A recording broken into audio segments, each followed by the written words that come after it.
Guys এখন আমি কি আইওতে, আর এখানে হিজল বনে যাওয়ার জন্য দুটো রাস্তা আছে, একটা হচ্ছে বুলবুলি দিয়ে আর একটা হচ্ছে আইও দিয়ে। তো বুলবুলি রাস্তাটা হচ্ছে এটা, একটু বুলবুলি যাচ্ছে, আর এটা হচ্ছে আইও, আর এটা দিয়ে যেতে হবে আমাদেরকে হিজল বন। তো চলো এটা দিয়ে যাচ্ছি, এখান থেকে মোটামুটি 10 কিলোমিটার বা 12 কিলোমিটার হতে পারে। তো চলো এটা দিয়ে শর্টকাট হবে, তো চলো এটা দিয়ে যাচ্ছি। আর রাস্তাটা দেখো জাস্ট গাইস, এত সুন্দর একটা রাস্তা, ঢালাই রাস্তা আছে পুরো, খুব সুন্দর।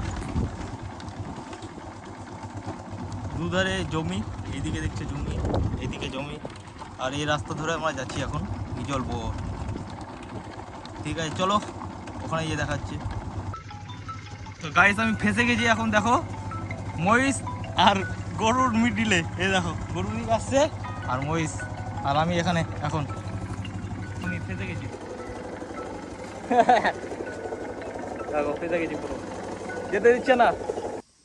তো গাইস আমি এখন চলেছি নেচার প্রেমীদের জন্য স্বপ্নের একটা জায়গা হিজল বন। তুমি আমার পিছনে দেখতে পাচ্ছ, এই যে পুরো হিজল বনটা, আলাদাই একটা অনুভূতি, আর পুরো নেচারে ভর্তি। তো খুব সুন্দর একটা জায়গা, তোমরা আসতে পারো। তো চলো।